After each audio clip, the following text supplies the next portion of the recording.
Evet, herkese iyi günler, merhaba tüm katılımcılara. Ben konuşmacılarımızdan dolayı izninizle bu paneli İngilizce olarak yöneteceğim. Good afternoon everyone, and here we are at the final... Herkese iyi günler. Biz şu anda bu 3 günlük konferansımızın son panelindeyiz. Bir sonraki de zaten kapanış oturumumuz olacak. Çok saygıdeğer konuşmacılarımız var. Bu konferansta sadece 2 Türkçe konuşmaya katılımcımız var. Guy Standing ve Rania Antonopoulos. Bu çerçevede özellikle masamızda bulunan çeşitli müdahaleler var ve özellikle prekariteden bahsedeceğiz, güvencesizlikten bahsedeceğiz. Biri iş garantisi politikası olacak.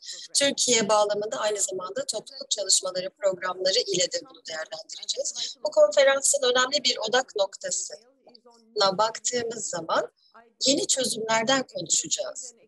Bunu başlıktan da görebilirsiniz. Bu 2 politika alanındaki deneyimleri ve uzmanlıkları tartışmalarımıza çok büyük değerler katacak diye düşünüyorum.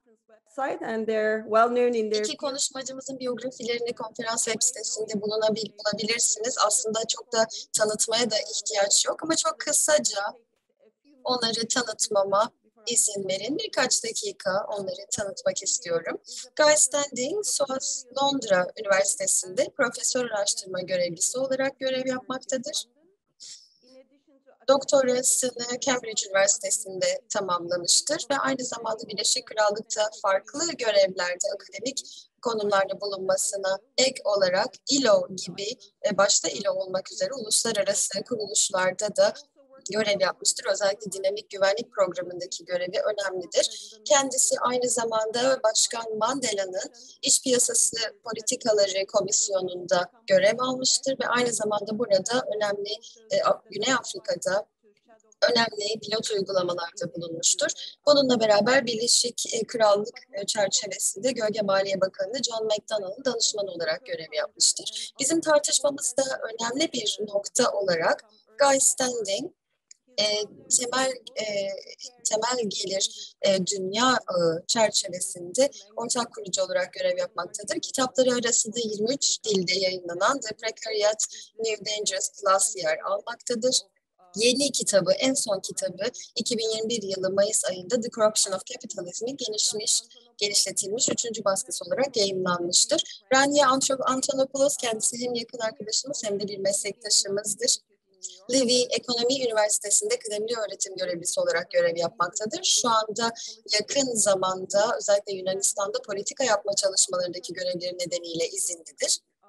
Son 6 yılda Yunanistan Çalışma Bakan Vekili, milletvekili ve daha yakın zamanda OECD Yunanistan Büyükelçisi olarak görev yapmıştır. Profesyonel deneyimleri çerçevesinde Birleşmiş Milletler Kadın Merkezi'nde makroekonomik politika danışmanlığı, Birleşmiş Milletler kuruluşlarında uzman danışmanlık, aynı zamanda Livy Ekonomi Enstitüsü'nde toplumsal cinsiyet eşitliği ve ekonomi programı kıdemli öğretim üyeliği ve direktörlüğü, New York Üniversitesi ekonomi profesörlüğü yer almaktadır. Özellikle bu çerçevede toplumsal cinsiyet eşitliği, ekonomik büyüme, iş garantisi politikaları ve bunların ekonomik iyileşme üzerindeki etkileri ve aynı zamanda toplumsal cinsiyet eşitliği konusundaki etkilerine odaklanmaktadır ve bununla beraber özellikle zaman kullanımının önemini öne koyan bu anlamda LIMTIP isimli bir istatistik ölçüt geliştirmiştir. Bu ölçüt gelir yetersizliği ile hanelerin karşılıksız emeğe verdikleri zamanı aynı zamanda göz önünde bulundurmanın önemini ortaya koymaktadır. Türkiye'de de bu uygulanmıştır. Bu ölçüt Meksika, Şili, Arjantin gibi ülkelerde uygulanmakla beraber UNDP ve ilgili bakanlıkların ve sendikaların yürüttüğü çalışmaların içerisinde de yer almaktadır. Bizimle burada olduğunuz için çok teşekkür etmek istiyorum. İstanbul Municipality, İstanbul Planning. İstanbul Belediyesi Planlama Ajansı çerçevesinde yürütülen konferansımıza tekrar hoş geldiniz demek istiyorum. Şu anda Guy Standing'in sunumuna 20-25 dakika bırakacağız. Ondan sonrasında ise 30 dakika kadar bir soru cevap çalışmamız olacak. Sayın Standing, buyurun lütfen. Well, good afternoon, and I only wish I were in Istanbul. I love the Herkese iyi günler. Keşke İstanbul'da olsaydım. İstanbul'un kozmopolit enerjisini çok seviyorum. Onu özlüyorum şu anda. Şu anda bu platformu Raya ile paylaşmak benim için büyük bir onur. Kendisinin geçmişi zaten başka bir söze gerek bırakmıyor.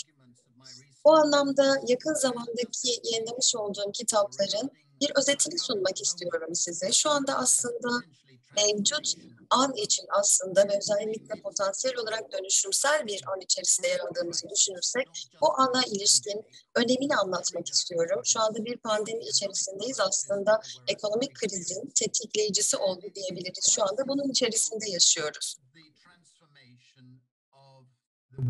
Burada aslında dünya ekonomisinin dönüşümüyle ortaya çıkan bir kriz var. Kitaplarımda ortaya koyduğum argümana göre şu anda biz aslında neoliberalizm döneminden çıkıyoruz. 1980'lerde, 90'larda bunu görmüştük. Margaret Thatcher'ın, Ronald Reagan'ın ve ilgili tarafların görüşlerinden etkilenen bir dönemdi. Ve bu finansı aslında liberalize etti. Ve düzenlemelerden kurtardı. Ama o dönemden bu yana finans, özellikle şu anki çalışmalarımızın bütün her şeyin temel, ana, merkezi noktası haline geldi. Ben şu anda rentier kapitalizm adını verdiğim bir döneme girdiğimizi düşünüyorum. Bu kapitalizm giderek gelirin ve varlığın daha fazla halihazırda mülk sahiplerine yöneldiği bir dönem. Mali mülkler, fiziksel mülkler ve fikri mülkiyetten de burada bahsedebiliriz. Ve giderek daha az gelir ve varlık iş gücü içerisinde olan taraflara gitmekte.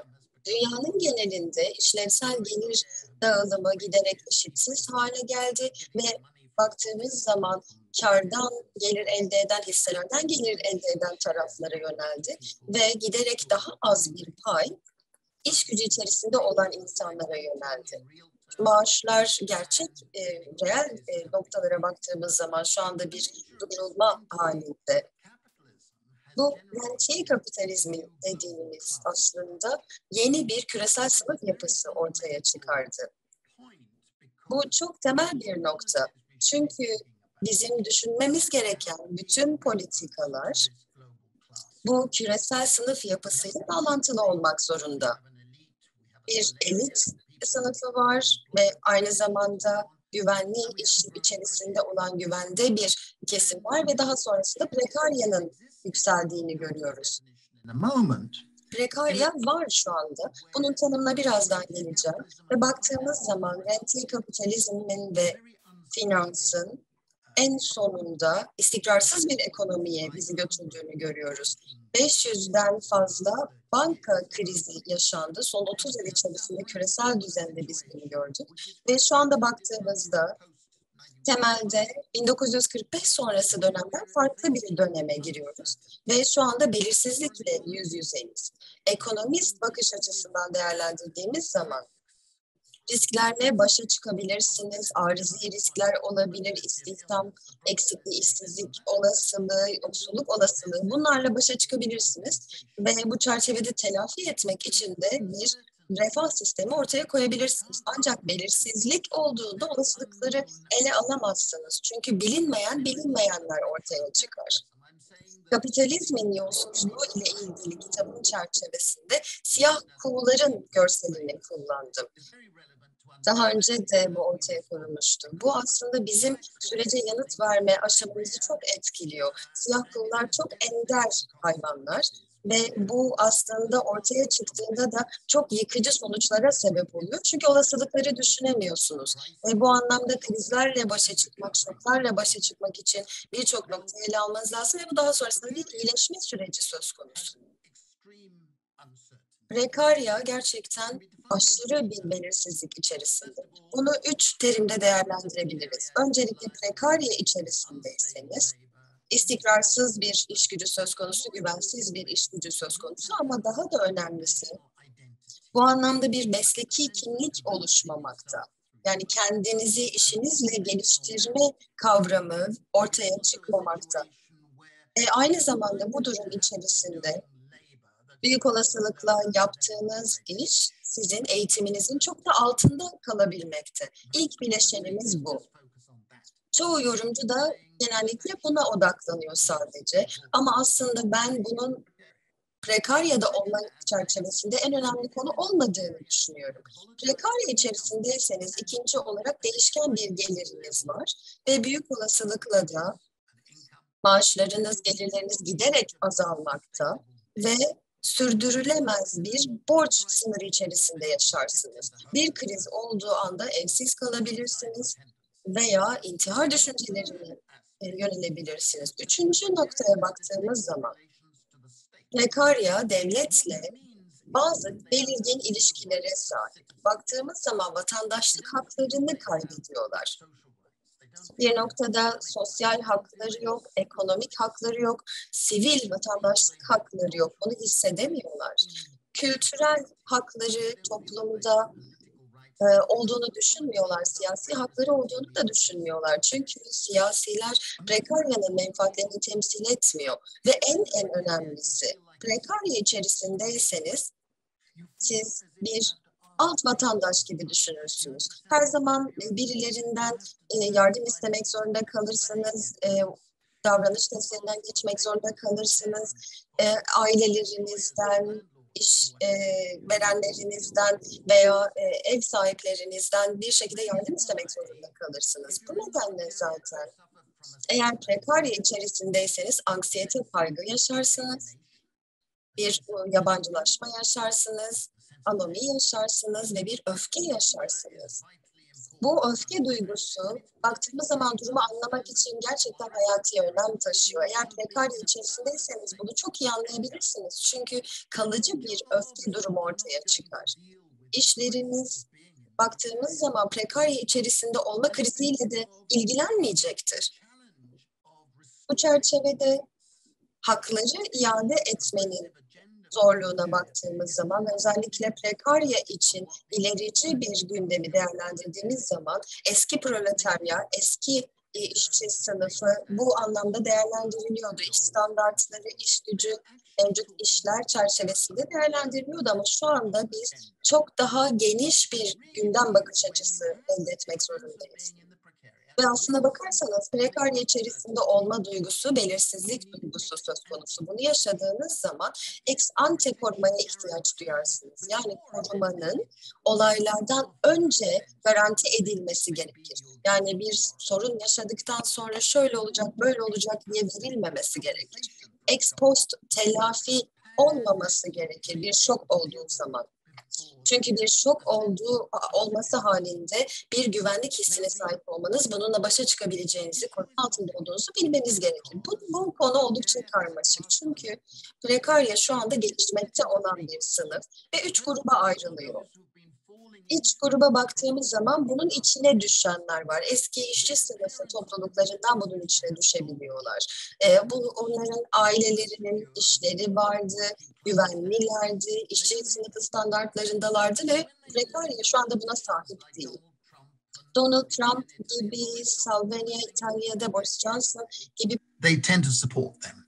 They tend to support neo-fascist populism. Very dangerous. Desteklediklerini, bu eğilimde olduklarını biliyoruz ki bu çok tehlikeli. İkinci grup, onlara nostaljikler diyorum. Onlar ev özlemi içerisindeler ve politikaya katılmıyorlar. Genellikle üniversiteye gitmiş, koleje gitmiş bir gelecek vaadiyle gelişmiş insanlar ve yeni bir aslında cennet politikasını arıyorlar. Yeni bir aydınlanmayı arıyorlar. Ve bence bu bağlamda genç prekaryanın büyük bir kısmı, aynı zamanda eğitimli olan biraz daha yaşlı olanların çoğunluğu temel geliri desteklemeli diye düşünüyorum. Geçtiğimiz yıl Covid bizi vurduktan sonra dünya genelinde milyonlarca insan şunu giderek daha fazla fark ettiği, temel gelir çözümün bir parçası olmak zorunda. Şu anda dünya genelinde desteğin arttığını görüyoruz. Deneyler gerçekleştiriliyor. Amerika Birleşik Devletleri'nde 45 şehir şu anda temel gelir pilot uygulamaları yapıyor. İngiltere'de 43 konsey üyesi şu anda bunun için oy vermiş durumda. Kore'de aynı şekilde yürütülen çalışmalar var. Hindistan'da, Afrika'da çalışmalardan bahsedebiliriz. Şu anda birçok insan temel gelir için savunuculuk yapıyor. Peki neden? Burada şunu öncelikle söylemek gerekiyor. Temel gelirin gerekçelendirmesi aslında enstrümantal değil. Sadece yoksullukla eşitsizliğin azalmasıyla ilgili değil, tabii bunları da kapsamak zorunda ama temelde etik bir konu. Her Türk'ün, her İngiliz'in, her Yunan'ın geliri ve varlığı baktığımız zaman kendinden önceki birçok kuşağın ortaya koyduğu emeklerle bağlantılı. Mesela Amerika Birleşik Devletleri'nde Warren Buffett gibi bir kişi dahi bunu fark ediyor, bunu anlıyor. Aynı zamanda ünlü Nobel ödüllü N.J. Simon da aynı şekilde bunu fark ediyor. Şu anda her birimizin varlığının %90'ı aslında miras olarak elde edilen varlıkla bağlantılı. Ama birçok kişi hiçbir şey alamıyor. Çok küçük bir azınlık özel varlığı miras olarak alıyor ama bunun karşılığında. Temel geliri aslına bakarsanız kolektif kamu varlıkları çerçevesinde, miras varlıkları çerçevesinde ortak payda olarak düşünmeliyiz. Herkesin temel eşit bir faydası olması ve herkesin bu çerçevede güvenliğe ulaşabilmesi gerekiyor. Bu anlamda temel gelir için ikinci bir temellendirmeden de bahsedebiliriz. Temel ekonomik güvenliğe ihtiyacımız var. Bu aslında bir kamu malı. Eğer buna sahipseniz çünkü benim elimden almıyorsunuz bunu. Eğer sistem hepimize temel bir güvenlik sağlıyorsa birbirimizden çalmıyoruz demektir. Temel güvenlik sadece bir kamu malı değil, aynı zamanda bir insan ihtiyacı. Psikologlar bize bunu söylüyorlar. Eğer kronik bir şekilde güvensizlik içerisindeyseniz zihinsel alanınız daralıyor, IQ'nuz daralıyor, morbidite ve sağlık sorunlarıyla karşılaşıyorsunuz. Hem ruh sağlığı hem fiziksel sağlık açısından. Dolayısıyla temel güvenlik aslında sistemik zorlukları ele almanın bir yolunu sunuyor bize. Ve aynı zamanda bu özgürlüğü geliştirmenin de bir yolu. Burada hayır deme özgürlüğünden bahsederiz ki bu kadınlar için çok önemli. Evet deme, evet ben komşuma yardımcı olabilirim, arkadaşlarıma yardımcı olabilirim deme özgürlüğü var burada. Ve aynı zamanda bizim cumhuriyetçi özgürlük dediğimiz eşit statüye sahip olma özgürlüğü de burada önemli. Sonuçta biz sosyal dayanışma duygumuz çerçevesinde eşitlik duygusunu elde etmek isteriz. Burada binlerce insana temel gelir sağladığımızda bu kişilerin daha fazla çalıştığını, daha az değil daha fazla çalıştığını görüyoruz. Sağlık durumları iyileşiyor, çocukların besin durumu iyileşiyor, dayanışma duygusu artıyor. Ve bu anlamda toplumun kendi kendine karşılaştığı sorunları çözme becerisiyle ilgili duygu gelişiyor. Eğitim performansı artıyor. Burada ait olma duygusu, kendini geliştirme duygusu gerçekten artmakta. Temel güvenliğiniz garanti altındaysa bunları geliştirebiliyorsunuz. Bunları sadece gıdaya yönelen reformlarla çözemezsiniz. Bir gelir dağılımı sistemine ihtiyacımız var. Rentiye kapitalizme buna bu şekilde karşı çıkmamız gerekiyor.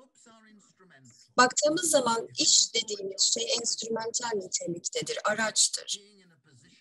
Baktığımızda bir ast-üst ilişkisi içerisinde olma durumu söz konusudur. İş enstrümantaldir, bir araçtır. Toplumda tabii ki iş olmalı, bu da harika olur ama insanlara güvenlik sağlama duygusu dediğimiz zaman, insanlara seçme kapasitesi sağladığımız zaman, eşit vatandaş olma kapasitesi sağladığımız zaman benim için en temel öneme sahip olan nokta budur. Ve ben bu çerçevede Türkiye vatandaşlarının temel gelir ağını çok kutluyorum. Bu alanda gerçekten harika çalışmalar yaptılar. Dinlediğiniz için teşekkür ederim. Beni davet ettiğiniz için teşekkür etmek istiyorum. Şimdi konuşmamın başlangıcında şunu ifade etmek istiyorum. Ben bir önceki konuşmacıya, Gaya kesinlikle katılıyorum. Kendisi şu anda olan bitenle ilgili bir analiz sundu. Ve burada bir evrim sürecinden bahsetti, kapitalizmin evriminden bahsetti, rentiye kapitalizmi ve mali kuruluşlar baktığımız zaman bugünü sadece domine etmiyorlar. Aynı zamanda bütün ülkelerin geleceğini belirleme gücünü ellerinde tutuyorlar. Ve baktığımız zaman onların verdikleri derecelere göre, ekonomik performans derecelerine göre gelecekler belirleniyor. Ve bu anlamda biz Guy Standing'e söyledikleriyle kesinlikle hemfikirim. Ekonomistlerin açısından baktığımız zaman en az 10 yıl içerisinde 2007-2008 krizinden sonra baktığımız zaman ekonomistler sıkıntı içerisindeler. Çünkü baktığımız zaman kriz ardı kriz yaşandı. Ve bu çerçevede ileriye giden bir yönde de esasi herhangi bir değişim olmadı. Peki neden? Bu tabii ki karmaşık bir hikaye. Aslında bugünkü tartışmanın da konusu değil. Ancak şunu söylemem gerekir. Bu sürecin sonucunda bizim odak noktalarımızdan bir tanesi farklılaştı. Biz işlevsel dağılıma odaklanmıyoruz artık. Burada kar ve maaş arasında bir eşit dağılımdan bahsediyorduk. Ancak biz bunun yerine yeniden dağılımla ilgili konulara odaklanıyoruz. Dolayısıyla biz her zaman o savunma tarafındayız.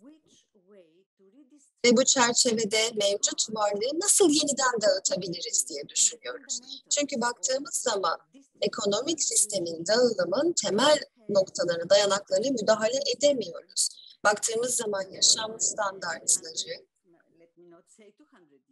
100-200 yıl içerisinde ilerledi diyebiliriz.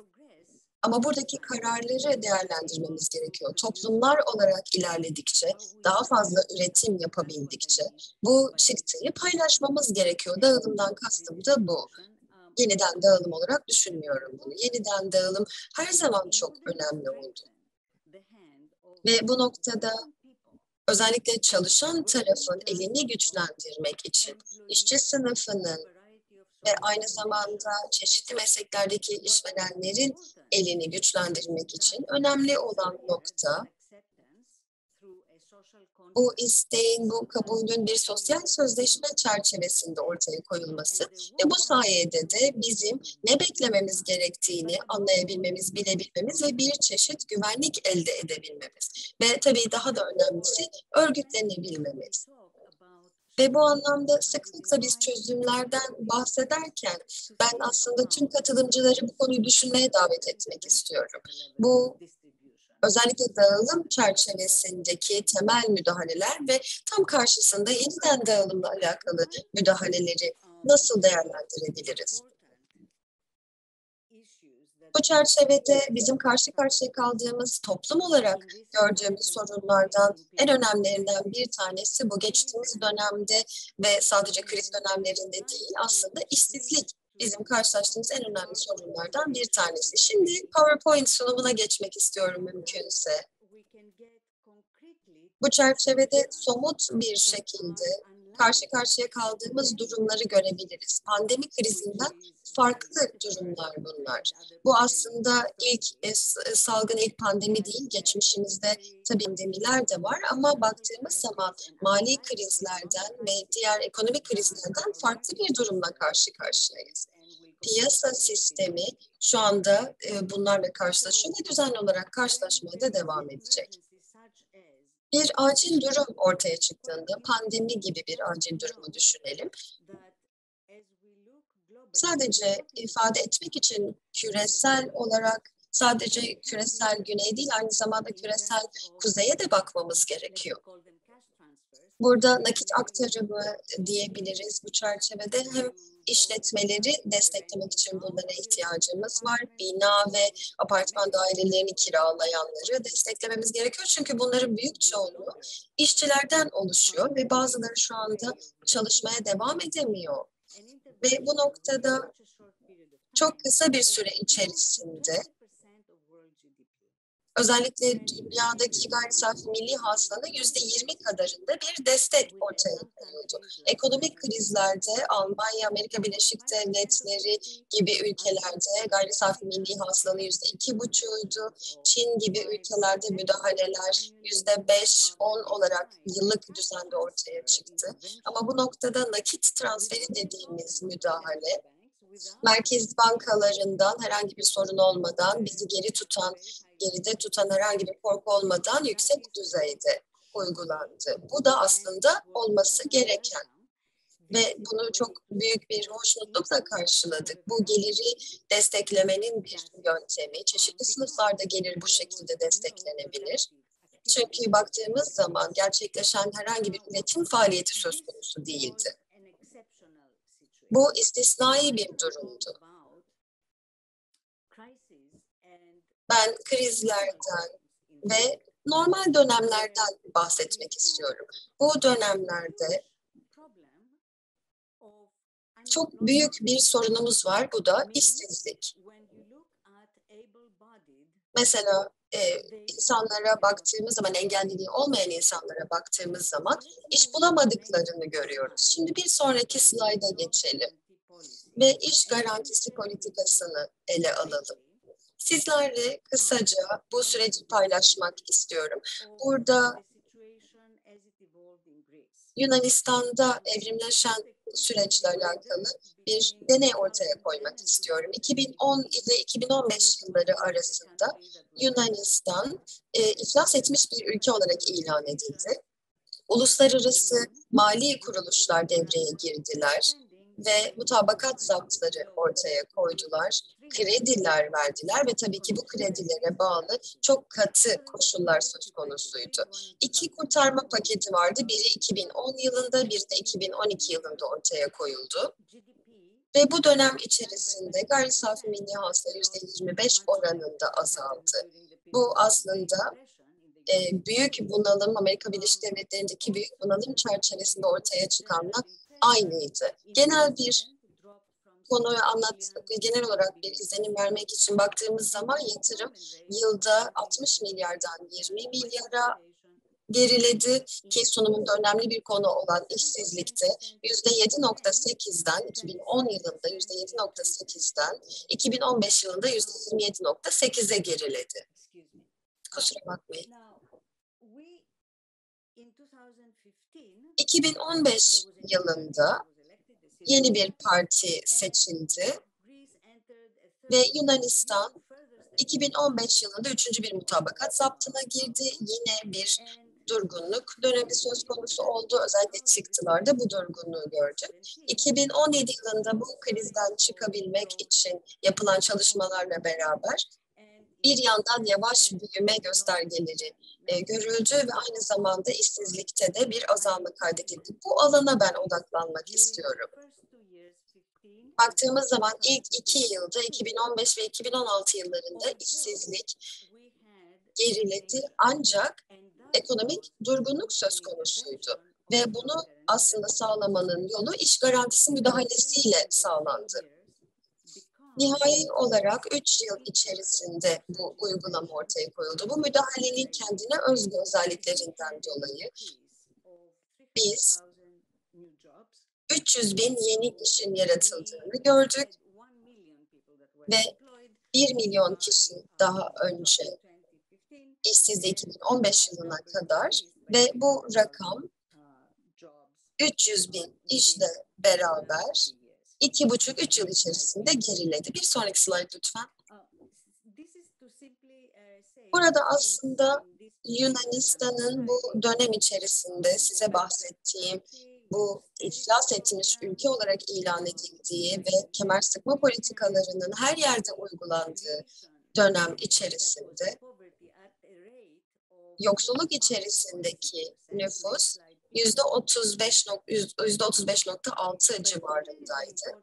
Ancak burada aslında önemli bir noktayı görüyorsunuz. Bir yandan yoksulluk oranları çok korkunç düzeydelerdi ve Yunanistan'ın özellikle tarihi evrimine baktığımız zaman çok ciddi oranlardaydı. Ve baktığımız zaman çalışanlar gerçekten çok korkunç maaşlar alıyordu. Onların ücretleri politikalarla beraber çok ciddi oranda azaltıldı. Mali kuruluşların IMF de dahil olmak üzere ortaya koyduğu, empoze ettiği koşullarla beraber maaşlarda %20 kadar bir azalma söz konusu oldu. Buna rağmen işsizler arasındaki yoksullukta bir azalma sağlandı ve işsizlik %70 olmasına rağmen böyle bir iyileşmenin sağlandığını söyleyebiliriz. Peki ne yapmalı? Yoksulluk temel olarak sadece çalışanların yoksulluğuyla bağlantılı değil, çalışan insanlarla bağlantılı değil. Baktığımız zaman maaşlarda ciddi bir düşüklük söz konusu. Parantez içinde söylüyorum, insanlar tam zamanlı çalıştığında ve maaşları düşük olduğunda yapılması gereken açıktır. Maaşları arttırmak gerekir. Ücretlerin düzgün yaşam koşullarını sağlayabilecek durumda olması gerekir. Bu da aslında başka bir tartışmanın konusu. Peki, elinizde nüfus segmentleri, gençler, 50 yaşın üstünde olanlar, kadınlar, yarı kentsel, kent çevresi alanlarda yaşayanlar. Bunları değerlendirdiğimizde, bunların arasında çok ciddi bir işsizlik olduğunda ne yapabiliriz? Bu genel olarak nüfustaki işsizlik olabilir veya nüfus segmentleri, kesimleri arasındaki işsizlik olabilir. Bu çerçevede hükümet iş yaratamadığında ve insanlar iş aradığında ne yapılabilir? İş garantisi politikası da tam burada aslında devreye giriyor. Burada devlet kendi yükümlülüğünü yerine getiriyor aslında. Bu aslında devlete bizim verdiğimiz bir görev. Politikaları içerisinde sadece geçici küçük programlar yapmak değil, aynı zamanda kalıcı iyileşmeler sağlamak. İnsanlar çalışmak istediğinde ve piyasada istedikleri işleri bulamadığında devletin görevi buna müdahale etmek ve iş arayanlara iş sağlamaktır. Bir sonraki slide lütfen. Şimdi bütün ayrıntıları teker teker anlatmak istemiyorum ama burada Kinofelis'in, bu Yunan ismi aslında, iş garantisi programının Yunanca ismi. Yunanistan'da bu program uygulandı.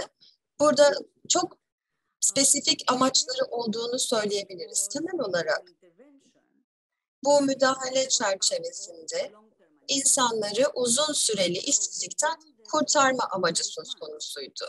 İlk 12 ayın sonrasında eğer iş bulunamadıysa, ki şöyle söyleyebilirim, işsizlerin %75'i uzun süreli işsizlerdi ve yaklaşık 300 bin kadar kişi 4-5 yıldır çalışamıyordu. Ben Yunanistan'a gittiğimde ve SİRSA yönetimine katıldığımda rakamlar bu şekildeydi. Buradaki temel sorun, özellikle uzun süredir işsiz olanlar için temel sorun bir iş bulmaktı. Ve bu işi de bularak uzun süreli işsizlikten kurtulmak, bununla beraber gelen depresyondan, sağlık sorunlarından kurtulmak ve mevcut beceri düzeylerini kullanabilmekti. İkinci amaç ise bu anlamda yeni becerilerin edinilmesi sürecini de buraya dahil etmekti. Bunun nasıl olduğunu açıklayacağım. Tabii burada yoksulluk ve sosyal dışlanmayla mücadele etme amacı da söz konusuydu. Son olarak ve en önemlisi, yerel düzeyde kamu mallarının ve hizmetlerinin geliştirilmesine katkıda bulunmaktı. Bir sonraki slide lütfen. Peki burada Kinofelis'in, bu programın temel özellikleri nelerdi? Temelde baktığımız zaman uzun süreli işsizleri hedef alıyordu. Hedef almak derken program uzun süreli işsizlere açıktı Ve burada baktığımız zaman iş gücü piyasasına daha yakın olan uzun süreli işsiz olmayanları da memnuniyetle karşılıyordu. Burada özellikle düşük gelirli ailede tek çalışanın olduğu haneler gibi taraflar da dahil edilmişti. Ve baktığımızda burada istihdam sözleşmesi 8 aylık bir sözleşmeydi. Ve burada iş teklifinin yapılandırması içerisinde ve bazı koşullar ortaya koyuldu ve bunlara uyuldu. Ve bunun içerisinde özellikle bir iş arayan kişiyi insana yakışır bir işe, emeğe yaklaştıracak olan her türlü hukuki koşula da riayet edildi. Baktığımız zaman özellikle mevcut sağlık faydalarına ulaşma, annelik izni, babalık izni gibi koşullara uyuldu ve burada asgari ücret ödendi. Rehberlik oturumları gerçekleştirildi. Kamu Çalışma Otoritesi her katılımcının girişinde ve çıkışında rehberlik oturumları sağladı. Ve ilginçtir ki bu yapı içerisinde 4 gün çalışılıyordu ve 5. gün becerilere uygun olan ve beceri kazanımı sağlayacak olan eğitimlere ayrılıyordu. Bu tabii ki programın tasarımı içerisinde yer alan bir çalışmaydı ve bilgi işlemle alakalı becerilere odaklanıldı ve bunun sonucunda da gelecekte insanlar kendi işlerini ararken, bu dönüşümden artık çıktığımızda kendi işlerini ararken bu becerilerden yararlanabilecekti. Bu işlerin içerisinde baştan sona sosyal ve fiziksel altyapı faydası sağlayacak olan işler değerlendirildi ve insanların çalıştıkları ve yaşadıkları ortama katkıda bulunmaları amaçlandı.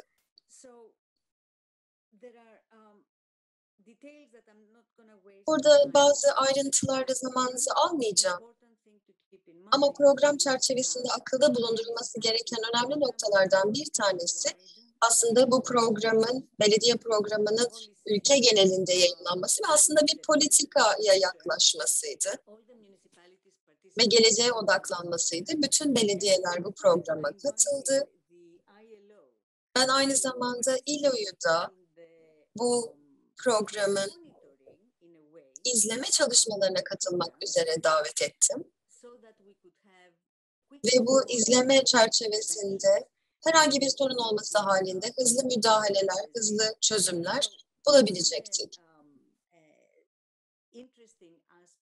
Buradaki ilginç noktalar olarak diyebileceğim 2 nokta var. Bunları vurgulayabilirim. Bir tanesi projelerin belediyeler tarafından teknik dosyalar halinde sunulmasıydı. Bu teknik dosyalarda belediyeler önemli olan projeleri anlattılar ve bunu da aslında toplumla istişare içerisinde hazırladılar ki bu zorunlu bir istişare süreciydi. İkinci olarak ise program katılımcılarının seçimi çerçevesinde bir elektronik platform oluşturduk. Her şey elektronik olarak yürütüldü. İnsan dokunuşu yoktu hiçbir şekilde. Yani baktığımız zaman işi kim alacak sorusu tamamen elektronik olarak belirlendi. Baktığımız zaman sivil toplum kuruluşları aynı zamanda projelerin seçiminde ve sürecin izlenmesine yer aldılar. Bu kesinlikle bizim için çok önemliydi. Baktığımız zaman her programda olduğu gibi bu devlet programında da şeffaflığı sağlamak için ve tabii ki her türlü kayırma durumunu ortadan kaldırmak için belirli korumaların, güvencelerin oluşturulması gerekiyordu ve bu çerçevede de program yerel düzeyde uygulandı. Burada gelecekte kullanılabilecek referansları görebiliyorsunuz. Aslında bu programın uygulanmasıyla alakalı temel aşamaları göstermekte. Şimdi de buradaki iş garantisi programlarının etkisine geliyoruz. Burada 3 belirgin alan olduğunu söyleyebiliriz. Öncelikle kazanç gelirlerinin katılımcılara sağladığı etki var. Ve tabii ki aynı zamanda bunların parayı harcadıkları toplulukla da bağlantısı var. Tabii ki ekonominin yapısına bağlı bu. Tabii ki bütün kazancın orada harcanmadığını umabiliriz ama burada bir çarpan etkisinin elde edildiğini söyleyebiliriz.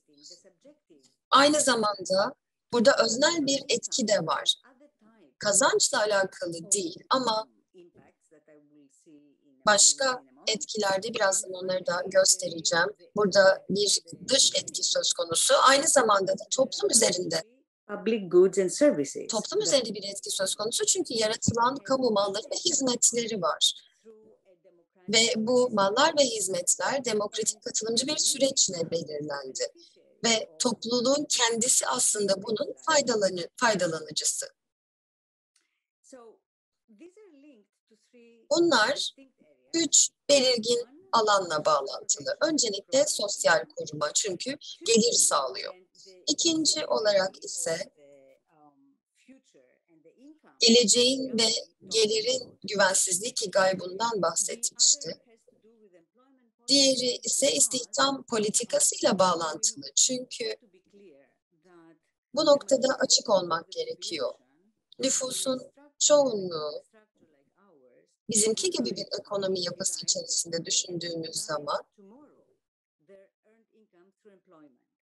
kazanç gelirlerini istihdamdan elde ediyor ve etmeye de devam edecek.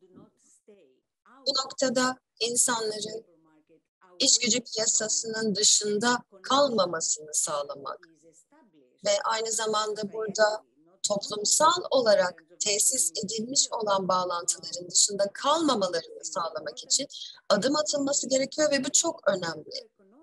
Ve son olarak baktığımız zaman bir makroekonomik etki söz konusu. Çünkü burada harcanan bir para var, bir yatırım politikası söz konusu. Ve tabii ki burada bir uyarıcı etki elde edilmesi söz konusu. Şimdi sonraki slayda geçelim ve onu sonrakine geçelim. Burada yine aslında programın katılımcılarıyla alakalı profil bilgilerini görebiliyorsunuz. Siz de fark edeceksiniz. Daha yüksek noktadaki gelirleri olan insanlar da katılmak istediler. Çünkü uzun süredir işsiz kalmışlardı. Ancak nüfusun çoğunluğu bu programda elde edilen nüfusun çoğunluğu daha düşük gelir segmentinden geliyordu. Eğitim ve deneyimle alakalı özellikler bir sonraki slide lütfen. Şimdi burada hemen birkaç slide daha anlatacağım. Ondan sonrasında da sorularınızı almaktan memnun olurum. Eğer belki yanıtlanması gereken bazı boşluklar varsa onları yanıtlayabilirim. Neredeyse 25 dakikayı tamamladık. 1 dakika kaldı sadece.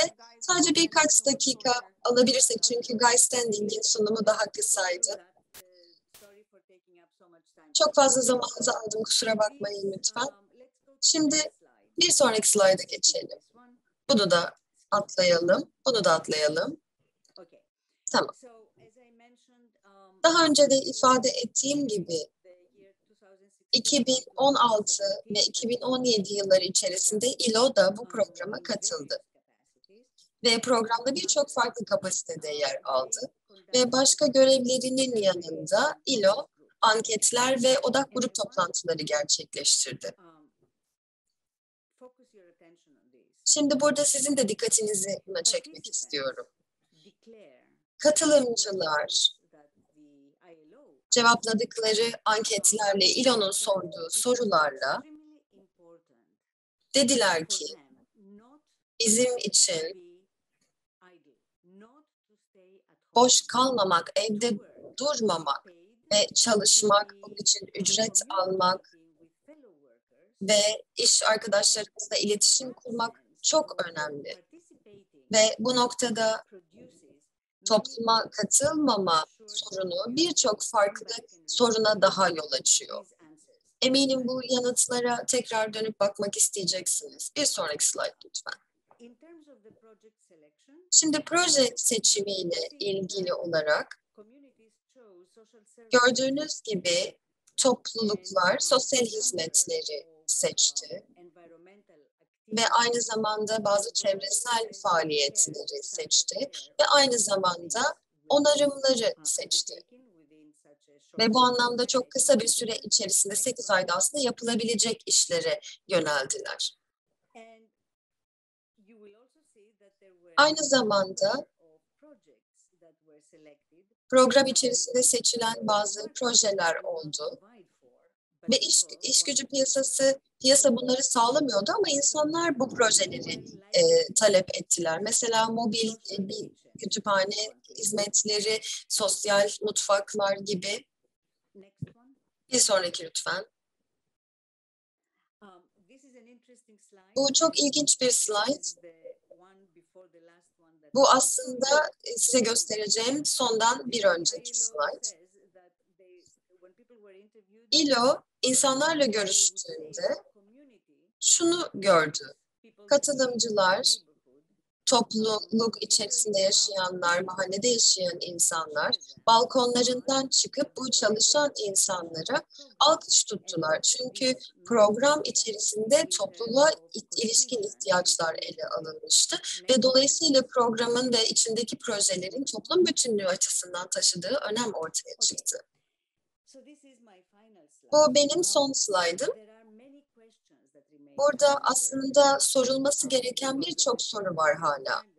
Çok kısa bir süre içerisinde aslında bunu anlatabildik. Bu programın finansı nasıl karşılandı, ne kadar tuttu, kalıcı bir politika haline gelebilir mi? Araştırma tarafında 2015 yılından önce elde ettiğimiz sonuçlar,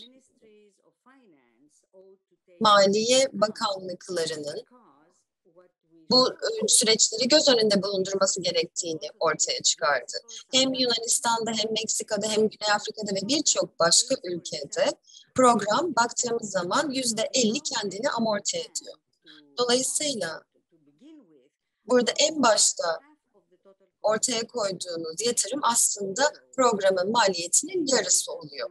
Ancak biz şunu da gördük. Çarpan etkisi, ekonomideki gelişen etki sayesinde yarattığınız her iş için bir talep oluşmakta ekonomi içerisinde. Ve bu taleple de beraber ekonomi daha da güçlenmekte ve desteklenmekte. Son slide lütfen. Avrupa'da bu inisiyatif başkaları tarafından da fark edildi ve uygulandı. Birçok Çalışma Bakanlığı ve belediye bu programı kullandı. Mesela Lüksemburg gibi bir ülke dahi bu programı uyguladı. Ben şu anda Avusturya'da bir toplantıya katılmıştım. 8 ülke bu toplantıya katılıyordu. 8 Avrupa ülkesi. Ve mevcut Çalışma, İş Yaratma ve Sosyal Politika Komiseri Nicolas Schmit ile birlikteydim. O dönemde Lüksemburg'da Çalışma Bakanıydı kendisi. Yani Lüksemburg neden bu programla ilgilenir? %2.5 bir işsizlik oranları var.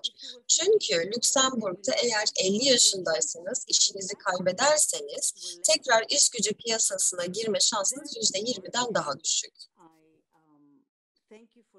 Bu nedenle bu fırsat için çok teşekkür etmek istiyorum. Nakit transferlerine geldiğimiz zaman bunlar çok önemli. Ancak şunu sormamız gerekiyor. Kime ve ne zaman bunlar verilecek? Özellikle program sıralamasını düşündüğümüz zaman bir önceliklendirme yapmamız gerekiyor ve özellikle iş gücü piyasasına erişim konusunda güvensizliğe ve soruna yol açan noktaları bulmamız ve bunları göz önünde bulundurmamız gerekiyor. Yunanistan gibi bir ülkeyi düşündüğümüz zaman 1 milyondan fazla insanın işsiz ve güvencesiz olduğunu görüyoruz. Onların ihtiyaçlarını 10 yıllık bir süreyle karşılamamız gerekiyor. Yunanistan'da kriz 10 yıl sürdü ve bunu nakit transferleriyle karşılamaya çalıştık ve bu bir noktada yeterli olmadı. İnsanların bir seçme şansına sahip olması gerekiyor. Biz insanlara bu soruyu sorarsak, politika yapıcılar olarak da bir yanıt alabiliriz. Asgari gelir garantisi programına katılan insanlar bundan mali sebeplerle çıkmadılar. Gerçekten bir iş bulmak istedikleri için çıktılar. Evlerinin özel alanından çıkmak için bu programa katıldılar ve topluluklarına katkıda bulunmak için katıldılar. Çok teşekkür ederim. Thank you, Rania, for this. Çok teşekkürler Rania. Çok bilgilendirici bir sunum oldu. Yunanistan'daki durumu bize anlattın. Katılımcılardan gelen soruları soracağım. Sanıyorum Rania ve Guy, görebiliyor musunuz soruları? Ama sorulduğu sırayla bunları sormaya çalışacağım. İlk sorumuz Ali Köylüoğlu'ndan, Türkiye Temel Gelir Ağı'ndan.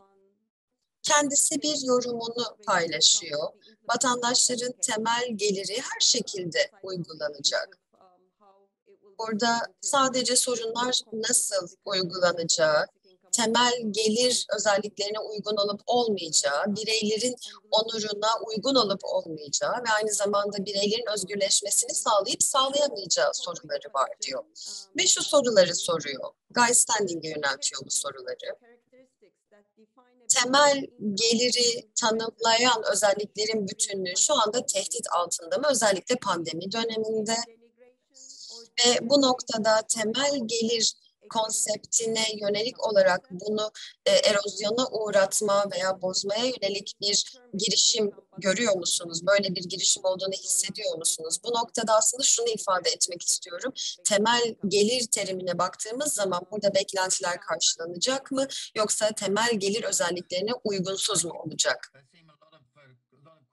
Çok teşekkürler. Bu yorumda aslında birçok soru görüyorum ben. Burada Rania'yı dinledim. Sanıyorum benden %15 daha uzun konuştu. Bence bu noktada bu tartışmanın önemi ortaya çıkıyor. Bir noktada insanlara temel geliri vermek veya insanlara iş vermek. Bu ikisi arasındaki tartışma fazla uzatılabiliyor. Yani tabii ki işe ihtiyacımız var.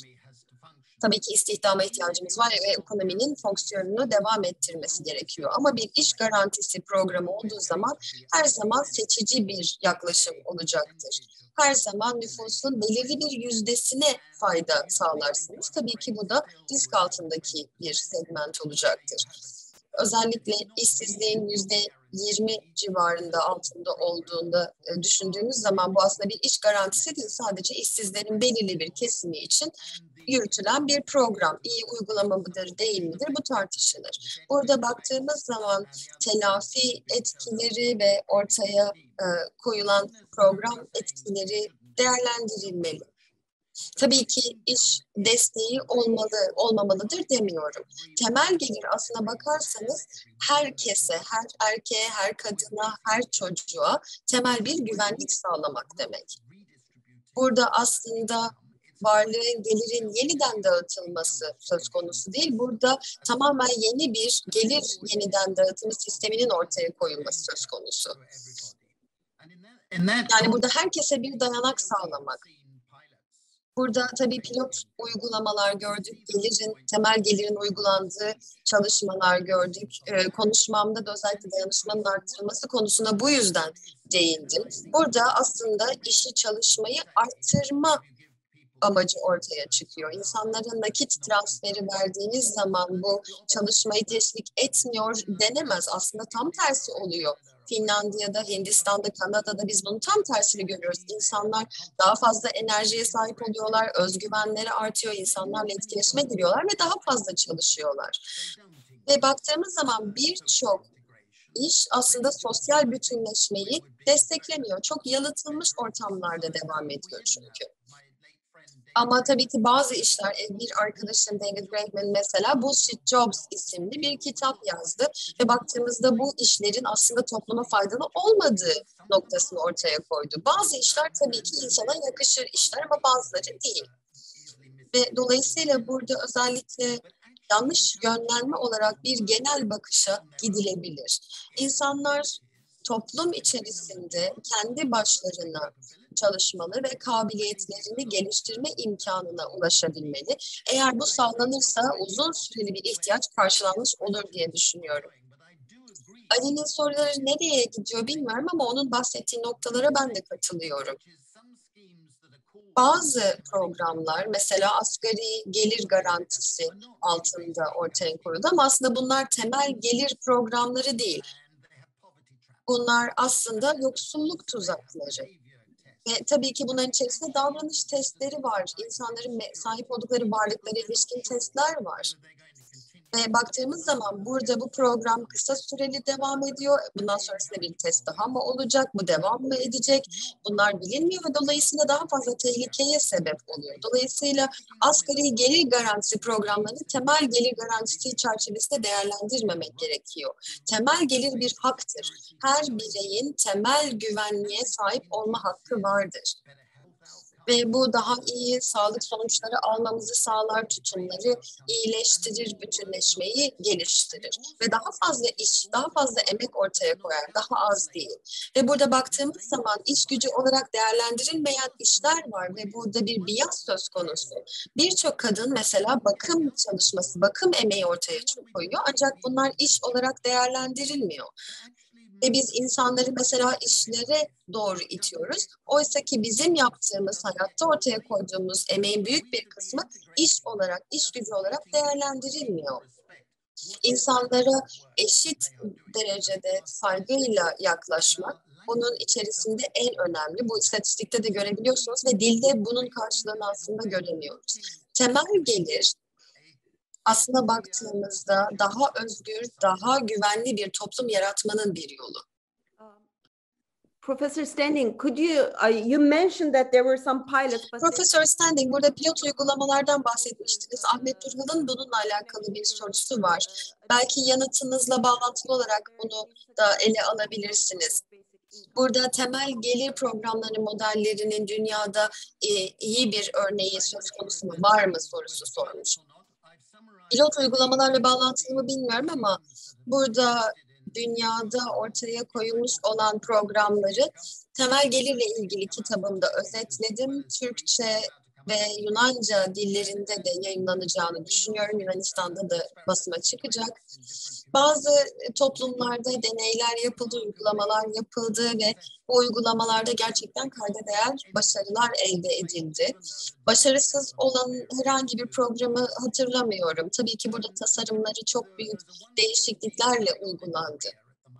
Şu anda Kore'de devam eden bir program var. Bir ili tamamen kapsıyor. Ve tüm gençler temel gelir alıyor. Ve burada bazı topluluklarda aslında Alaska gibi mesela topluluklarda yıllardır devam eden bir temel gelir programı olduğunu söyleyebiliriz. Çok da başarılı oldular. Burada bazı iyi uygulamalar var ve kitabımda da bunları özetledim. Sanıyorum tamamlanmış olan ve uzun süredir devam eden 30 kadar uygulama var. Yakın zamanda ama ben saydığımda şu anda dünyada devam eden 80'in üzerinde program olduğunu biliyorum. Çok teşekkürler. Clarify if there's a misunderstanding. Burada herhangi bir yanlış anlaşılma olursa panelden önce her bir konuşmacıya 25 dakika süreleri olduğunu iletmiştik. Ranya'nın da 20 demiştiniz. Yok 20 ila 25 yazmıştım. Her neyse e-postada bunu görebilirsiniz. Ranya, şimdi size geçeceğiz. Dide Koç'un bir sorusu var. Kendisi şunu soruyor. Bir iş garantisi programını belediyelere entegre etmek, merkezi hükümetten destek olmadan mümkün olur mu? Genel olarak bu program nasıl finanse edilebilir? Belirli bölgelere, belirli illere bunu kısıtlamak mümkün mü? Türkiye'deki tabii ki mevcut durumu düşünerek bunu cevaplayabiliriz. Rania, belki Gay'ın da söyledikleriyle ilgili bazı değerlendirmelerin olabilir. Tamamlayıcılık ilişkisi, gelir garantisi karşısında iş garantisi konularında belki değerlendirmelerini de sunabiliriz. Let me begin by saying that to my knowledge, şimdi öncelikle şunu söylemek istiyorum. Bildiğim kadarıyla gerçek bir iş garantisi politikası yok. Programı demiyorum. Evrensel temel gelir garantisi programı da yok. Bizim şu anda aslında konuştuğumuz noktalar deneylerden oluşuyor ve bu deneyler ya bölgelerle sınırlı, bölgesel programlar, belediye programları, ülke genelinde, mesela Finlandiya'da yapıldığı gibi ülke genelinde yapılan programların da bir başlangıcı ve bir sonu var. Bunlar deneysel uygulamalar ve kesinlikle bunu memnuniyetle karşılıyoruz. Gay'ın bir söylediğine kesinlikle katılıyorum. Bu asgari gelir, bu şu anda Yunanistan'da ve birçok ülkede uygulanmış olan program ve bunlar özellikle insanların varlıklarına ilişkin testler yürütülerek ortaya koyuluyor. Baktığımız zaman burada kanıtlarda bir ayrım görüyoruz.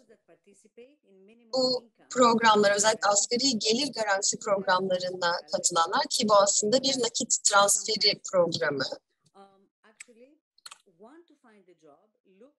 Aslında burada iş aramak istiyor, iş arıyor ve daha önce de ifade ettiğim gibi Yunanistan'da iki programı yan yana uyguladığımızda insanlar belirli bir süre sonra gelir garantisinden çıkıyordu ve iş garantisi programına giriyordu. Biz bunu da gözlemledik ve İLO tarafından bunlara ilişkin bir soru da soruldu. Baktığımız zaman 8 ay sonra geliriniz o kadar yeterli bir düzeye ulaşacak ki asgari gelir garantisi programına katılamayacaksınız. Bunu dediler ki katılımcılar, biz kendimize değer veriyoruz ve bir işe sahip olma deneyimine değer veriyoruz. Şimdi soruya geçmek istiyorum. İş garantisi politikasının uygulanması içerisinde herhangi bir kriter olmamalı. Bu açık bir program olmalı. Açık program çerçevesinde biz Yunanistan'da yaptığımız bir çalışmada mesela yarın diyorsunuz ki her işsiz, Yunanistan'da diyelim ki veya Türkiye'deki her işsiz iş bulmak istiyorsa belediye, hükümet onlara 8 ay boyunca bir iş verecek. Daha sonrasında 4 ay iş gücü piyasasının dışında kalacaksınız. Sonra tekrar başvurabileceksiniz. Bunu dediğimiz zaman herkes katılır mı? Hayır. Çünkü burada aslında iş gücü yanıtının arzını sağlamamız gerekiyor. Ve biz bununla ilgili tahminler ortaya koyduk. Atillini'deki iş arkadaşlarımla değerlendirdik. Baktığımız zaman programa 300 bin kadar kişi katılmak isteyecektir. Bunun ama aslında işsizler 900 bin rakamındalar. Dolayısıyla 1/3 kadarı programa katılmak isteyecek. Kısa süreli işsizlik, uzun süreli işsizlik, her birinden alacağınız yanıt bu şekilde olacak.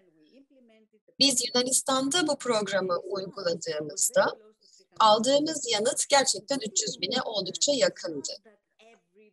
Burada önemli olan herkesin programa katılması değil, bir politika olarak elinizde bir hakkın olduğunu bilmemiz, bunun garanti altında olan bir hak olduğunu bilmemiz. Eğer iş arıyorsanız ve iş bulamıyorsanız hiç kimse sizi buna zorlamayacaktır. Zaten iş garantisi politikaları da bu şekilde bir iş savaşını desteklemez. Ve bu noktada aslında becerinize uygun bir iş bulmak ve bu işe de belirli bir süreyle sahip olmak bir haktır. Baktığımız zaman mesela yeni bir şirket olabilir. Eğer bunu sağlayamıyorsanız iş gücü piyasasına katılmıyorsunuz demektir. Karşılıksız emek, baktığımız zaman kadınların evde yaptığı, ortaya koyduğu bir emek ve kimse bunun farkında değil dendi. Ama feminist hareket her zaman evde ortaya koyulan bu karşılıksız emeğin kadınların çok da zamanını aldığını ortaya koydu ve bunu sosyalleştirerek çözebiliriz dedi. Yani devletin bu hizmetleri sağlaması yoluyla çocuk bakımı, yaşlı bakımı, bebek bakımı gibi. Yani devlet bu hizmetleri kamuya sağlayabilir. Her mahallede çocuk bakım merkezleri açılabilir.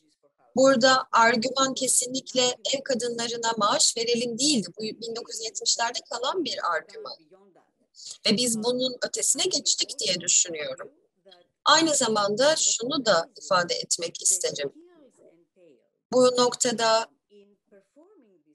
söz konusu görevleri, mesela aileniz için yemek yapmak gibi baktığımız zaman bunlarla alakalı emeği fark etmek için, ki Güney Afrika'da biz bunu yaptık, çok kısa bir süre içerisinde kadınlara eğitim verirseniz, bu becerileri kazandırırsanız o zaman sertifika da verebilirsiniz. Ve mesela evde yemek yapan kadınlar en sonunda nütrisyonist olarak veya şef olarak sertifika alabilmekteler. Bu noktada aslında daha sonrasında da karar bireye ait olur. Siz iş gücü piyasasına girmek istiyorsanız ve bu işe ulaşamıyorsanız o zaman bu iş garantisi programı size bu fırsatı sağlar, eğitimi sağlar, sertifikasyonu sağlar ve yaptığınız çalışmaların değer görmesini sağlar.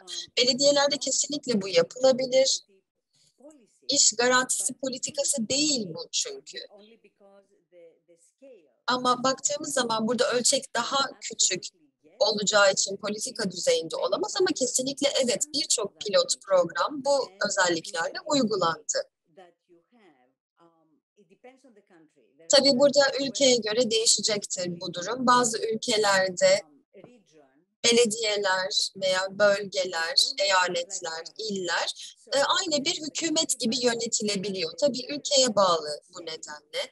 Ama genel olarak şunu söyleyebilirim. Merkezi hükümetle bir anlaşma yapmanıza gerek yok. Yani fonların dağıtılması için bu şekilde belki hükümetle bir anlaşma protokolü yapılabilir. Bu Maliye Bakanlığı, Çalışma Bakanlığı aynı şekilde bir araya gelebilir. Ticaret Bakanlığı bu anlamda. Bu anlamda ben Çevre Bakanlığı ile çok yakın işbirliği içerisinde çalışıyordum. Çünkü yangınları önlemek, su koruma gibi çalışmaları yürütmek için yakın işbirliğimiz vardı. Ve insanlar programa katıldıkları zaman bu süre içerisinde profesyonel hale geldiler. Ve gelecekte bu profesyonellikleriyle de beraber doğal kaynak yönetiminde mesela iş bulabilecek hale geldiler. Ve baktığımız zaman burada mevcut gıdaları pelete dönüştürüp bunu satma işine girebildiler. Ve sorunuza yanıt vermek gerekirse evet, bu mümkün. Ve idari noktada aslında sizlerle paylaşabileceğim bazı belgeler var. Belediyelerin Yunanistan'da bu süreci işletme ve yürütme çerçevesiyle ilgili belgeler paylaşabilirim. Sayın Profesör Standing, Ranya'nın bıraktığı noktada özellikle toplumsal cinsiyet etkisiyle alakalı olarak benzer bir sorumuz daha var. Feministlerin temel gelir konusuna şüpheci yaklaştığı ve baktığımız zaman ev kadınlarına böyle bir gelirin sağlanması sonucunda kadınların statüsünün güçsüzleştirileceğiyle alakalı bir argüman var. Ve aynı zamanda nakit transferi, mesela ücretsiz kamu hizmetleri sunmak yerine neden nakit transferi şeklinde bir soru var. Yine çok ilginç de bir soru var, gördünüz mü bilmiyorum. İlhami Akkum'un bir sorusu. UBI radikalizmin yaygınlaştırılması veya bunun aksi yöndeki etkisiyle nasıl bir bağlantısı var denmiş. Başka bir dille UBI bu anlamda UBI'nin uygulanması ve uygulanmaması terörü destekler mi? Ben burada kamu hizmetlerini destekliyorum. Kamu hizmetleri bence özelleştirilmiş hizmetlerden çok daha önemli. Benim burada bir endişem var. Eğer iş garantisi programlarını küçük ölçekten çıkarıp genişletirseniz o zaman telafi etkileri ve ölü ağırlık etkileri konusunda ciddi zorluklarla karşılaşabilirsiniz. Diğer bir deyişle birçok iş bu noktada kamu fonlarıyla, teşvikleriyle karşılanmak zorunda kalabilir ve aslında bu işler zaten var olacakken kamu tarafından desteklenmeleri gerekebilir. Aynı zamanda insanların açık iş gücü piyasasında bulabileceği işleri telafi etmiş olursunuz ve eğer dikkatli davranmazsanız da maaşları, ücretleri azalma eğilimine sokmak zorunda kalabilirsiniz. Değerlendirme çalışmaları Güney Afrika'da da aynı şekilde iş gücü piyasasıyla ilgili benzer sonuçlara vardı. Ve bu baktığımız zaman bu telafi etkilerinin çok da büyük olabildiğini buradan gördük. Ama baktığımız zaman Rania'nın ifade ettiği gibi standartların belirlenmesi, iyi fırsat, iyi örneklerin ortaya koyulması, özellikle belirli grupların elde ettiği kazançların arttırılması açısından programlar faydalı olacaktır. Ancak bunlar her zaman seçicidir. Büyük olasılıkla iş savaşına dönüşme riskini taşımaktalar ve aynı zamanda burada iş gücü piyasasıyla çatışma ortaya konabilir. Ama bakım emeği dediğimiz zaman hepimiz bakım emeğine değer vermeliyiz. Çoğu erkek hayatlarının aslına bakarsanız annelerine veya çocuklarına zaman ve emek ayırmak isteyerek ve bunun özlemini duyarak geçiriyorlar diye düşünüyorum. Aslında burada önemli olan insanlara seçenek sunmak. Tabii ki kamuya ait çocuk bakım merkezleri, aynı zamanda yaşlı merkezleri olmalı. Ama insanların bir seçeneği olması gerekiyor diye düşünüyorum ve bunu nasıl sağlayacaklarına ilişkin seçenekler arasında değerlendirme yapabilmeliler. Özellikle kadınlar düşünüldüğü zaman temel gelir pilot uygulamaları içerisinde biz şunu gördük. Kadınlar bireysel temel gelir garantisine ulaştıklarında çoğu istismar yaşadıkları ilişkilerden çıkabiliyorlar. Başka şekilde çıkamadıkları ilişkilerden çıkabiliyorlar. Sonuç olarak bu ilişkilere mali sorunlardan ve bağımsızlık eksikliğinden dolayı mahkum olabiliyorlar çünkü. Dolayısıyla burada özgürlüğün öne çıktığını görüyoruz ve özgürlük çok önemli. Ben kesinlikle herhangi bir grubun, özellikle de kadınların herhangi bir şekilde kısıtlanacağı ve evde kalmak zorunda kalacağı bir programı, uygulamayı asla desteklemem. Yani bunun karşısında düşük ücretli işler ve kendilerinden yabancılaşacakları işlere girmelerini de istemem. Dolayısıyla burada aslında bir özgürlük meselesi bu ve güvenlik meselesi. Temel gelir aslında herkese temel güvenlik sağlamakla ilgili ve bu güvenlikle de beraber her birey kendi hayallerinin ve isteklerinin peşinden gidebilir. İş garantisi dediğimiz zaman mevcut tabii ulaşılabilecek bazı faydalar var ama bunlar seçici ve kısa süreli projeler içerisinde ulaşılabilir ve bunlar gelir garantisinin ortaya koyacağı faydaları sağlayamaz ve burada bir iş savaşına dönüşür diye düşünüyorum. Yani baktığımız zaman bir birey sizin verdiğiniz işi kabul etmek istemediğinde ne olacak? Burada aslında paternalistik bir durum söz konusu. Mesela ben diyelim ki yok ben o işi istemiyorum dediğimde ne olacak? Benim gördüğüm faydaları elimden alacak mısınız? İş garantisi kabul etmedim diye bunlardan mahrum mu kalacağım? Aynı zamanda burada bir soru var. Garanti edeceğiniz iş nasıl bir iş? Tabii küçük ölçekli bir şey yapabilirsiniz ama bu ölçeği genişlettiğinizde burada aslına bakarsanız insanların iş yarattığı bir duruma geliyoruz. Üretkenliği çok düşük işler ortaya koyulabiliyor. Benim bununla, bu seçicilikle ve telafi etkileri ve ölü ağırlık etkileriyle ilgili bir sorunum var. Bu noktada aslında sanıyorum Rania'yla oldukça ortak bir zeminden başladık. Zaten ortak zeminimiz de bu. Bir stratejimizin olması gerekiyor ve bu stratejiyle de beraber bütün bu programların yeni bir gündemin, ilerici bir gündemin parçası olması gerekiyor ve bunun da en sonunda rentiye kapitalizminin ortadan kaldırılmasını sağlaması gerekiyor. Burada özellikle biz paranın, kazancın sermayeye ve halihazırda varlıklı taraflara gitmesini istemiyoruz. Ve bankalara yönelmesini istemiyoruz. Ve nakit transferi baktığımız zaman burada ortaya koyulan bazı yani eskiden iş garantisi olarak değerlendiriliyordu. İngiltere'de yapıldı, İspanya'da yapıldı, Türkiye'de yapıldı. Birçok farklı yerde uygulandı. Ve aslında bu iş yaratma yöntemiydi ama eşitliği artırmak konusunda hiçbir şey yapamadı. Çünkü baktığımız zaman toplumda görece imtiyazlı olan taraflar buna katıldılar.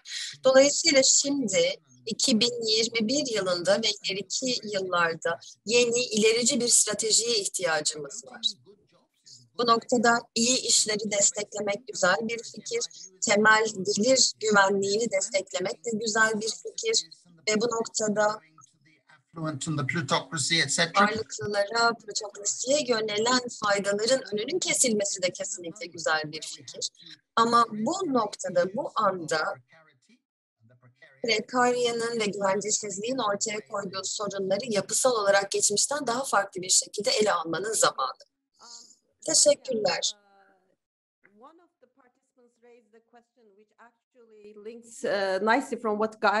Burada özellikle bir katılımcımız Guy'ın az önce söylemiş olduğu ve iş garantisi programlarının ortaya koyabileceği tuzaklarla bağlantılı konuya ilişkin bir soru sordu. İstihdam girişimi çerçevesinde katılımcımız Türkiye'nin gerçekleştirdiği toplum destek programları çerçevesinde İşkur'un belirli bir süredir yürüttüğü programlar çerçevesinde iş yaratıldığını, kamu hizmetinde işlerin ortaya koyulduğunu ve devletin ihtiyaç duyduğu hizmetlerin ortaya koyulduğunu ifade ediyor. Ve katılımcımız bu programın en sonunda ucuz iş gücü, düşük maliyetli iş gücü sunma amacını güttüğünü ifade etmekte. Ve bu noktada katılımcıların devlete ucuz iş gücü sağlamaktan başka bir seçeneğin olmadığını ifade etmekte ve sonrasında sigortalı iş vaatiyle beraber bu durumda kaldıklarını söyledi. Yunanistan'daki durum nedir? Siz aynı zamanda Türkiye Topluluk Çalışmaları Programı'nın düştüğü tuzaklardan bahsettiniz. Şeffaflığın arttırılması, kayırmanın ortadan kaldırılması gibi ve iyi projelerin desteklenip tespit edilmesine alakalı ifadelerde bulundunuz. Serap Hanım da aynı şekilde hem Ranya'ya hem de Gay'a bir soru sormakta. Gençlik işsizliği oldukça yüksek. Özellikle kadın gençler arasında oldukça yüksek bir işsizlik var. 20'li yaşlarında olan gençler eğitimlerini tamamlamalarına rağmen iş bulamıyorlar ve dolayısıyla yaşamlarını anlamsız buluyorlar. Temel gelir programı gerekli olsa da üretken bir yaşamı biz nasıl sağlayacağız sorusu sorulmuş. Guy aynı zamanda Kore'de gençlere yönelik bir programdan bahsetmişti. Ve bunun ötesinde üretken bir yaşamı nasıl sağlayacağız sorusunu sormuş Serap Hanım. Ranya, sizinle mi başlayalım?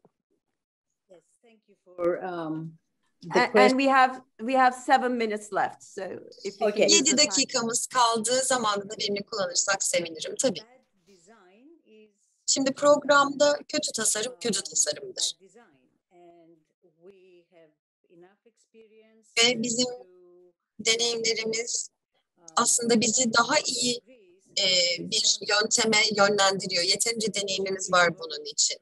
Burada Yunanistan'da kamu hizmetlerinin, bakım hizmetlerinin sağlanmasında ucuz iş gücüne yönelen program ki bu soruda da ifade edilmişti. Türkiye'de de bununla ilgili küçük bir program var. Yunanistan'da da aynı sorunla karşılaştığımızı söyleyebilirim. Küçük bir inisiyatif vardı. 2012 yılında uygulanmıştı. Ve tasarımı çok kötüydü. Öncelikle tamamen kayırma kokuyordu. Ve burada telafiden de bahsedemiyoruz, ikameden de bahsedemiyoruz. Çünkü o noktada hükümetin herhangi bir insanı herhangi bir görev için işe alması mümkün değildi. Aslına bakarsanız kendi kamu istihdamını da %30 oranında azaltmak zorunda kalmışlardı. Burada ama bir şeyleri doğru yapmak da mümkün. Telafi ve aynı zamanda ölü ağırlık etkilerini düşündüğümüz zaman Guy bunu haklı bir şekilde dile getirdi birkaç kere. Benim deneyimlerime ve literatüre baktığımız zaman daha çok özellikle özel sektöre yönelik ücret teşviklerine karşı bir uyarı söz konusu. Kamu sektörüne baktığımız zaman özellikle daha ucuz iş gücünü almak ve bu iş gücünü devletin sorumluluğunda olan, yükümlülüğünde olan mesela sanitasyon gibi, sahih tesisat gibi, sağlık bakımı gibi konularda uygulamak ve bunu iş garantisi çerçevesinde ilan etmemek oldukça önemli bir nokta. Peki bunu nasıl sağlarız? Bunu sendikalar aracılığıyla sağlarız. Ben Hindistan haricinde birçok ülkede çalıştım ve bu ülkelerde sendikalar masada bile değildi. COSATU. Güney Afrika'da COSATU'ydu. Ve COSATU gerçekten çok katı koşullar uyguluyordu. Ve katılımcıların sertifikasyonu ve uygulamaları için çok katı koşullarla hareket ediyordu. The issue of large scale Aynı zamanda geniş ölçekli programlardaki sorunu da ele almak istiyorum. 1 dakikamız var çünkü. Aslına bakarsanız bu büyük ölçekli programların neye benzeyeceğini bilmiyoruz. Temel gelir programlarında özellikle evrensel minimum asgari gelir garantisi bazen var bazı ülkelerde. Bazen iş garantisinin de ne anlama geleceğini bilmiyoruz. Nasıl, neye benzeyeceğini bilemiyoruz. Bizim aslında tam olarak nereye gitmek istediğimizi bilmemiz gerekiyor. Bu noktada temel gelir kimin için? Varlıklı aileler için mi? Mezun olmuş, üniversite eğitimli ve iş bulamamış gençler için mi? 5 yıl iş bulamayacak gençler için mi? Ben hayır diyorum. Dolayısıyla temel gelir garantisi her halükarda kamu hizmetlerinin de uygulandığını düşünürsek Guy'ın söylediği gibi bir seçenek sunmalı. Ben kesinlikle katılıyorum buna. Mesela kadınlar için bu çok geçerli. Ama bu demek ki çocuk bakım merkezleri yeterli ve tüm kadınlar buna karar verebiliyorlar, seçenekleri var ve burada sadece çocuklarınızı 5 saat bırakabileceğiniz bir yer değil, aynı zamanda çocukların eğitim alabileceği yerler oluşturulmuş durumda. Ancak bunlar sağlanırsa bu olabilir. Sunumumda da bahsetmiştim, önceliklendirme çok önemli. Sağlık hizmetleri sağlanmalı, eğitim sağlanmalı, erken çocukluk merkezleri, bakım merkezleri, aynı zamanda yaşlı bakım merkezleri sağlanmalı. Bazı ülkelerde aynı zamanda sıhhi tesisat konusu da çok önemli. İş garantisi de aslında bu noktada politika olarak büyük önem taşıyan bir nokta. Ama burada hizmetlere evrensel erişimin sağlanması da gerekmekte. As you address the question Profesör Standing, genç işsizliğiyle alakalı soru sorulmuştu. Temel gelire erişim konusu vardı ve üretken hayatı nasıl sağlayacağız sorusu vardı. Aynı zamanda Aziz Çelik'in bir sorusunu daha eklemek istiyorum. Kendisi konferansın danışma kurulu üyelerinden bir tanesi. Temel gelir koruma sürecini İLO'nun 2.2 tavsiyesi çerçevesinde nasıl değerlendiriyorsunuz ve bu çerçevede asgari temel gelirle alakalı evrensel hemfikirlik bu anlamda nasıl sağlanabilir? Çok teşekkür etmek istiyorum. Güney Afrika'da çok çalıştım ve COSATU'nun temel gelir yaklaşımını desteklemesi beni çok memnun etti. Ve şu anda da hükümet temel gelir garantisi uygulamasını bütün ülkeye yaymayı düşünmekte. Yakın zamanda bununla alakalı önemli ilerlemeler kaydettik Güney Afrika'da. Refah Bakanı da aynı şekilde bu yaklaşımı tamamen destekliyor. Bundan çok memnunum. Genç işsizliği sorunu dedik. Türkiye'de bunu değerlendirdiğimizde bunun prekarya ile çok yakından bağlantısı var. Prekarya küresel olarak bu sorunla karşılaşmakta ve bu giderek büyüyen de bir sorun, bir olgu. Benim incelediğim bütün ülkelerde prekarya çok hızlı bir şekilde genişlemekte ve bu gerçekten en önemli zorluk olarak karşımıza çıkıyor. Birçok genç üniversiteden, kolejlerden mezun oluyor ve bir amaçsızlık içine düşüyor, bir mesleki kimlik eksikliği içine düşüyor. Bence buradaki genç prekaryanın hissettiği en önemli sorun şu: ben kendimi nasıl geliştiriyorum? Ben hayatımın kabiliyetlerimi geliştirdiğim, işimi, güçlü yanlarımı geliştirdiğim bir noktasına, evresine nasıl gelebilirim? Kısa süreli iş garantileri ve bunun çözümünde aslında yer almıyor. Bu krizin çözümü bundan geçmiyor. Bu çok büyük bir kriz. Bana göre prekaryaya bakışımız farklı soruları sormamızı gerekli kılıyor. İşin niteliğini sorgulamamız gerekiyor. Baktığımız zaman burada iş gücü için, devlet için birçok emek ortaya koyuluyor ve Prekarya'nın yaptığı buradaki çalışmalar, ortaya koyduğu emekler politika yapıcılar tarafından hiçbir şekilde göz önünde bulundurulmuyor. Ama bu süreçte hem bir zaman kaybı söz konusu hem de güvensizlik ortaya çıkıyor. Bu anlamda farklı bir bakışla değerlendirmemiz gerektiğini düşünüyorum bu konuyu. Benim teorime göre özellikle means tested dediğimiz varlık testlerinden geçirilerek katılımcıların alındığı programlarda verim elde edemiyoruz. 70 yıl boyunca yapılan araştırmalar da bunu gösteriyor.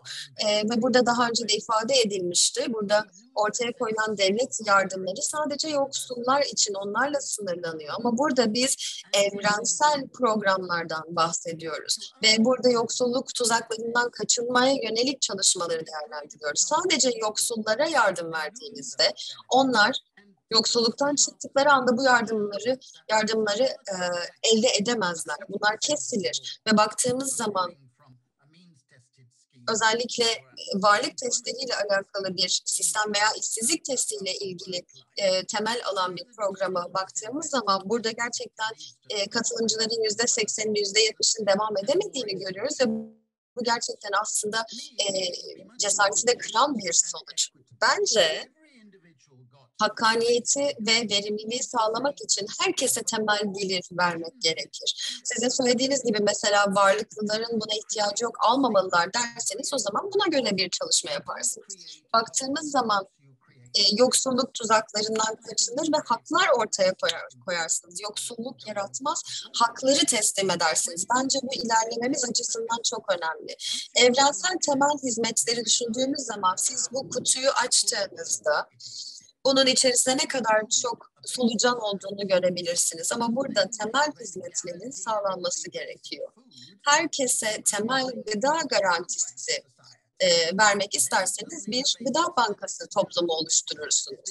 Evrensel temel hizmetler ondan sonra gelip ya biz gıda demiyoruz, tamam ulaşım diyoruz. Peki hangi ulaşım? Tüm otobüsler ücretsiz olmalı mesela. Yani burada sadece otobüs demeyelim, tren diyelim, metro diyelim. Ne olursa olsun buna odaklanırsanız beni bunun dışında bırakıyorsunuz ve burada neyin evrensel temel hizmet olması gerektiğini konuşurken aslında sorunlar ortaya çıkıyor. Bir kişi otobüsü kullanabilir, isteyebilir, bazısı istemeyebilir. Ben bu paternalistik kaymayı desteklemiyorum. Kamu hizmetlerinin iyi olması gerektiğine inanıyorum. İnsanların maddi kaynaklara, araçlara sahip olması gerektiğini ve kamu hizmetlerinden bunlarla yararlanabilmesi gerektiğini düşünüyorum. Ama burada eldeki kaynaklarla bunları edinebileceklerini düşünüyorum. Tabii ki kaynakları olduğu müddetçe. Bu topluma bakmanın farklı bir yöntemi aslında. Daha önceki yanıtımda da dile getirmiştim. Daha iş odaklı programlardan bahsedersek burada tabii ki bazı iyi noktalar var. Bunları sorgulamıyorum. Bunu da yapsak, temel gelir programını da yapsak, ne olursa olsun yapısal krizle karşı karşıya gelmek zorundayız ve hiçbir bireysel politika buna %100 bir çare olmayacaktır. Burada ilerici bir gündemin parçası olması gerekir. Burada yaptığımız her şey ve program. Bu şekilde tartışmaya katkıda bulunmak istiyorum. Teşekkür ederim. Tabii tartışma devam eder bu şekilde. Çok teşekkür etmek istiyorum. Önemli katkılarda bulundunuz. Bu harika tartışmada yer aldınız. Organizasyon kurulu da 5 dakika açtığımızı söylüyor. Şimdi yavaşça kapatış oturumuna geçmemiz gerekiyor. Çok teşekkür ediyorum tekrar. Oturumumuz kaydedildi. Dolayısıyla İstanbul Planlama Ajansı bu bağlantıya nasıl erişebileceğiniz konusunda bilgi verecektir. Sizleri başka bir platformda görmek üzere. Belki iş garantisinin uygulamasını veya evrensel temel gelir uygulamasını görürüz. Türkiye'de bunun uygulamasını görürüz ve ilerleyici bir gündem çerçevesinde bunları değerlendiririz. Çok teşekkürler.